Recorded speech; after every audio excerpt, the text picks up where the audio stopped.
tu veux c'est bien, si tu veux pas, tant pis. Bonjour à tous, eh bien voilà, Printemps de Pérouge, eh bien on continue de vous présenter les artistes et le 15 mai, eh bien il y aura Élodie Frégé sur la scène du Printemps de Pérouge et on est très heureux de vous recevoir. Élodie, bonjour. Bonjour, heureuse aussi. Alors Élodie, vous êtes auteur, compositeur, interprète et ça me plaît de vous présenter comme ça parce que votre album Amuse-bouche, eh bien voilà, vous êtes auteur, compositeur, interprète et ça fait du bien finalement.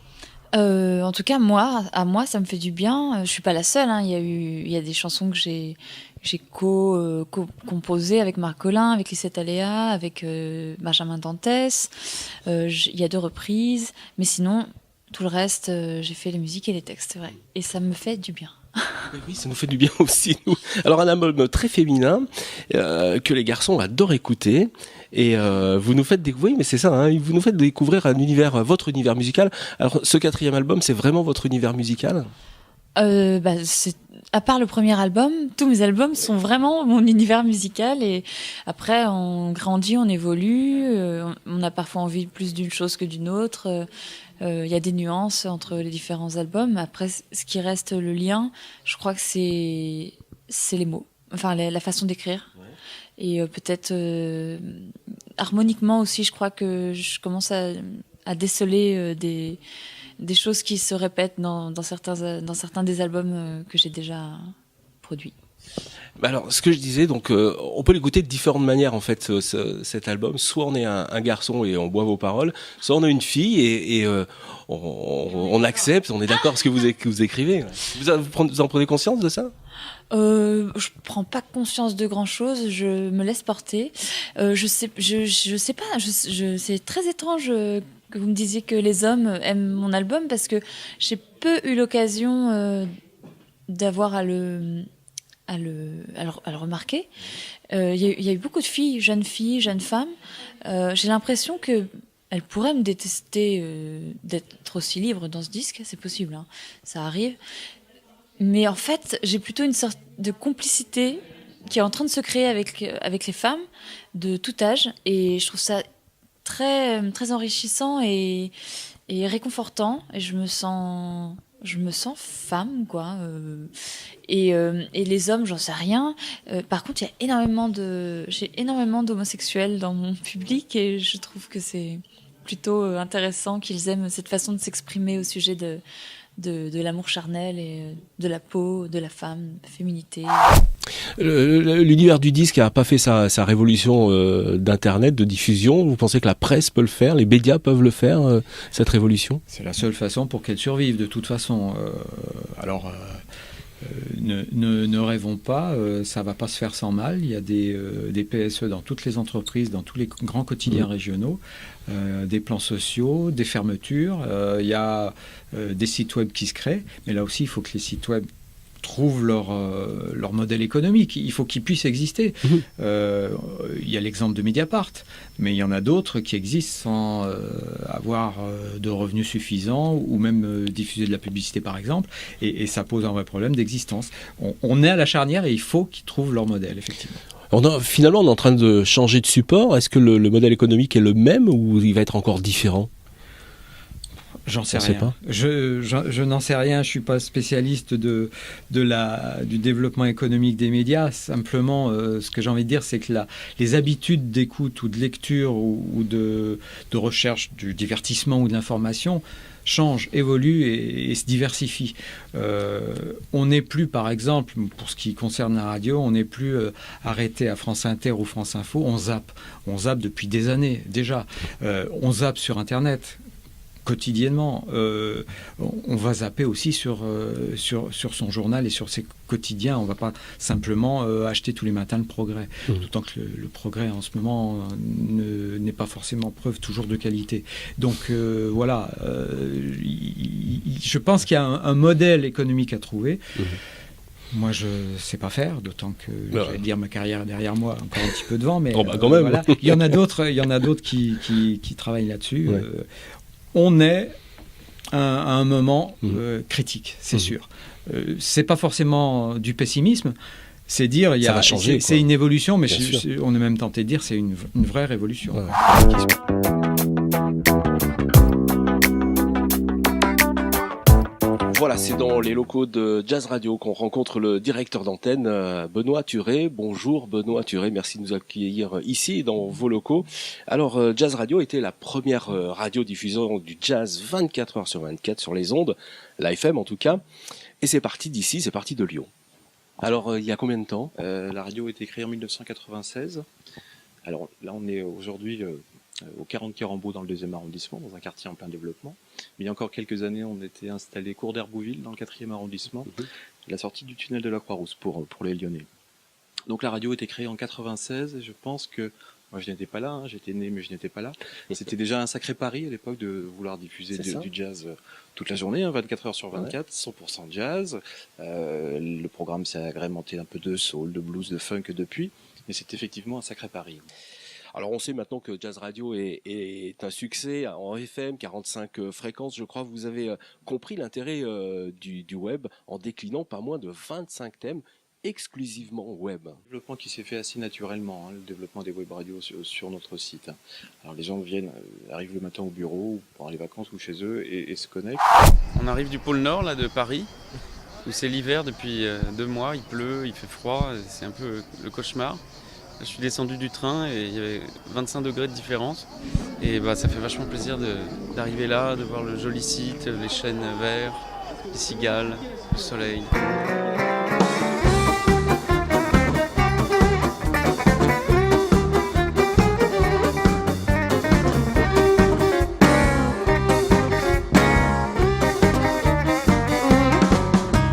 Votre histoire musicale tourne toujours autour de copains. Au fond, la musique, c'est ça, c'est une histoire de potes. C'est mélangé, c'est à la fois faut avoir des vraies amitiés, une âme qui passe entre soi et les musiciens pour pouvoir faire quelque chose de bien.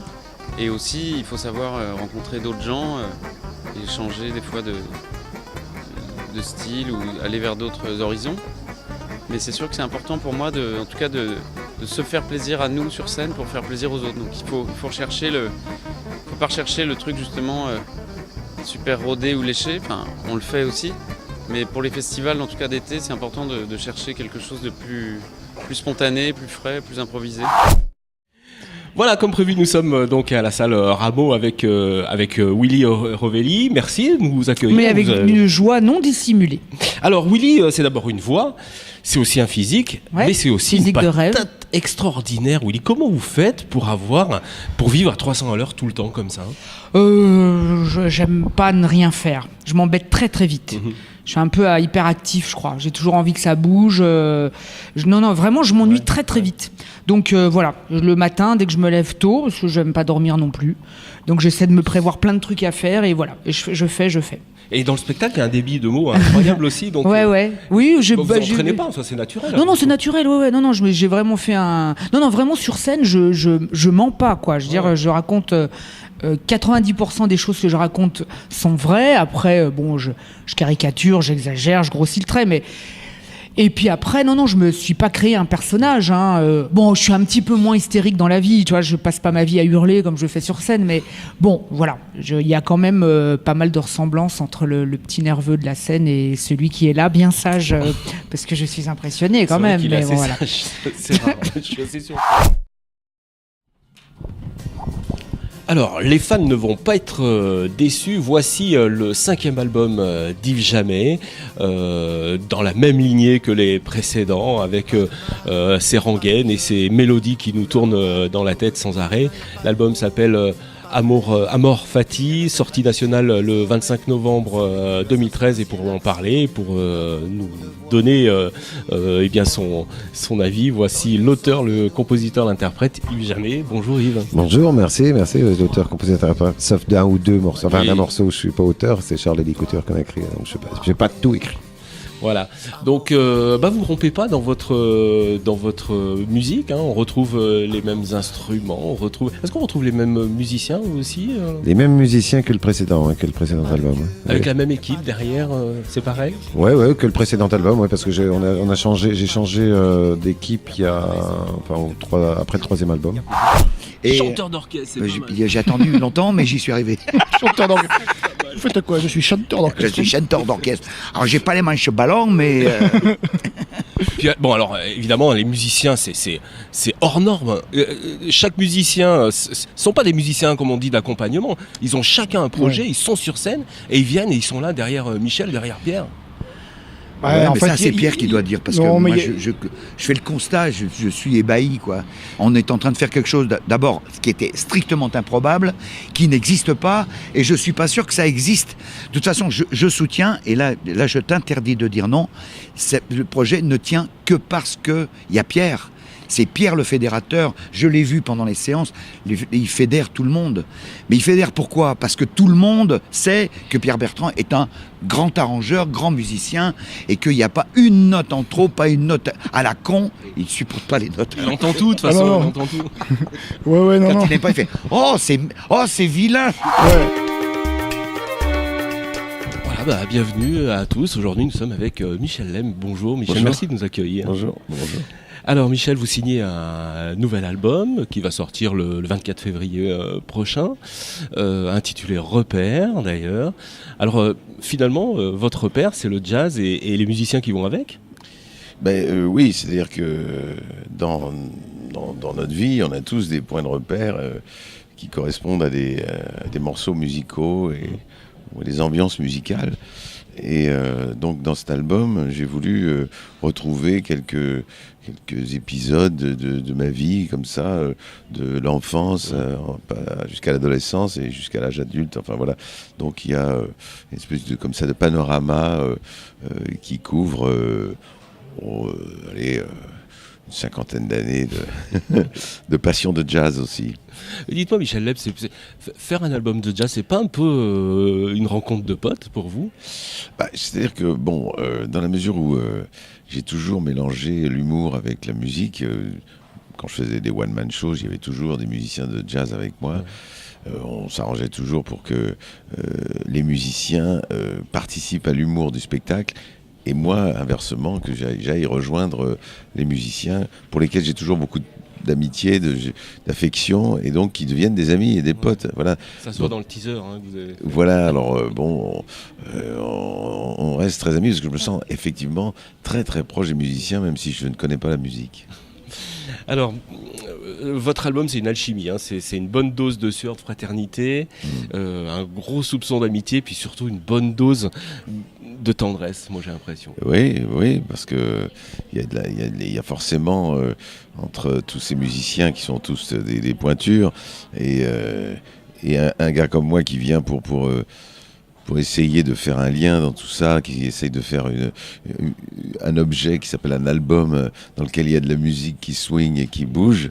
Il y a forcément à un moment donné une osmose, une amitié, une complicité, une certaine tendresse, comme vous dites, parce que c'est vrai que les musiciens de jazz sont des gens très à part, très particuliers, et il faut les connaître, il faut rentrer dans leur univers, il faut s'adapter à leur façon de penser et de vivre, et moi c'est quelque chose qui me convient.